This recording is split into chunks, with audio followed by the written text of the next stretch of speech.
আজকে আমাদের বাসায় অনেকগুলো মেহমান এসেছে আর তাদেরকেই কিন্তু খুশি করার জন্য আজকে আমি অনেক কিছু রান্না বান্না করেছি। কিন্তু দিন শেষে এই মেহমানগুলো এবার আমাকে অনেক কষ্ট দিয়েছে। আসলে কষ্ট বললেও ভুল হবে, এটা আমার ভাগ্যে লেখা ছিল, তাই এটা হয়েছে। শুরুতে কিন্তু আজকে আমার দিনটা অনেক বেশি ভালো ছিল। আজকে কিন্তু আমি আমার ঘর দুয়ার সবকিছুই পরিপাটি করে রেখেছিলাম। সেই সাথে আজকে কিন্তু বাহিরের ওয়েদারটাও অনেক বেশি সুন্দর ছিল। মানে আজকে দিনটা শুরু হয় অনেক ভালো নিয়ে এবং দিনটা শেষ হয় মন খারাপ নিয়ে। তবে আজ কিন্তু আমি অনেক কিছুই রান্না করেছি। প্রথমেই আজকে আমি রান্না করেছি মিষ্টি কুমড়া। মূলত এটা ছিল একটা মিষ্টি কুমড়ার ভাজি, আর এটা বানানোর জন্য আগে থেকে পেঁয়াজ কুচি, মরিচ কুচি এবং লবণ কুচি ভালো করে ভেজে নিয়েছি এবং এরপরে এটাতে মিষ্টি কুমড়া অ্যাড করে দিয়েছিলাম।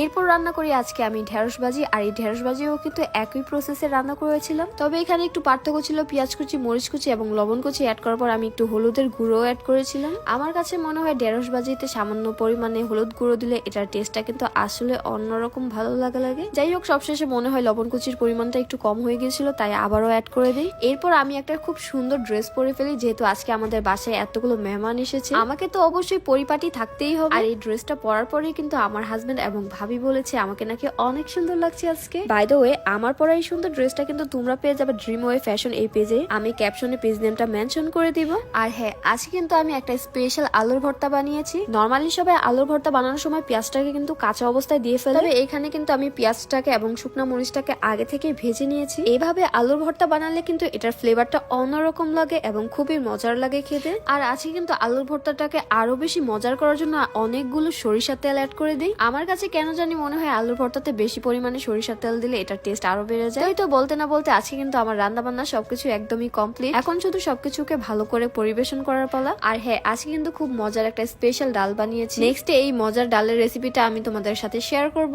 আর আজকে কিন্তু এরকম ভর্তা ভাত এবং বাঙালি খাবার দাবার দেখে সবাই অনেক বেশি খুশি হয়ে গিয়েছে। নরমালি আমাদের বাসায় কোনো মেহমান আসলে গরুর মাংস অথবা মুরগির মাংস অথবা চিংড়ি মাছ রান্না করা হয়। এই খাবারগুলো কিন্তু আমার ভাইরা একদমই পছন্দ করে না, তাই তাদের পছন্দ অনুসারে আজকে রান্না বান্না করেছি ডাল ভাত আর হচ্ছে কালীবাউস মাছের তরকারি। তো সবাই যখন খাওয়া দাওয়া করছিল তখন বলছিল ডাল এবং আলুর ভর্তাটা নাকি অনেক বেশি টেস্টি হয়েছে। তো এতক্ষণ কিন্তু সবকিছু অনেক ভালো এবং হ্যাপি ছিল। আমিও হ্যাপি ছিলাম এবং আমাদের মেহমানরাও অনেক হ্যাপি ছিল। আপনারাই দেখতে পাচ্ছেন এখানে সবাই মিলে কত আনন্দ করছে, আড্ডা দিচ্ছিল। কিন্তু যখনই সবাই মিলে বলে আজকে বিজনেসের পারপাসে চিটাগাং যাবে, তখনই আমার মন খারাপ হয়ে যায়। এটা শুনে অনেক বেশি কষ্ট পেয়েছি, কারণ আজকে ফাহিমও চলে যাবে। তোমরা দেখেই বুঝতে পেরেছো আসলে আজকের আমার এক্সপ্রেশনটা। তো এখানে আমার হাজবেন্ড আমাকে বুঝাচ্ছিল। আমি ভালো করেই জানি এটা কিন্তু আমাদের ভালোর জন্যই যাচ্ছে, কারণ বিজনেস তো বিজনেসই। তারপরও আমার মনটা অনেক খারাপ ছিল, কারণ আমার স্বামী আমার থেকে 2 দিনের জন্য দূরে থাকবে। এরপর আমার মন ভালো করার জন্য আমাকে 1000 টাকা দেয়। যাই হোক, শেষমেশ আমি সবার মনটা ভালো রাখার জন্য খুশি হয়ে যাই। আফটার অল এটা তো আমাদের সবার ভালোর জন্যই করা হচ্ছে। তো আজ এই পর্যন্তই। সবাই ভালো থাকবেন, সুস্থ থাকবেন আর আমাদের জন্য বেশি বেশি দোয়া করবেন। আল্লাহ হাফেজ।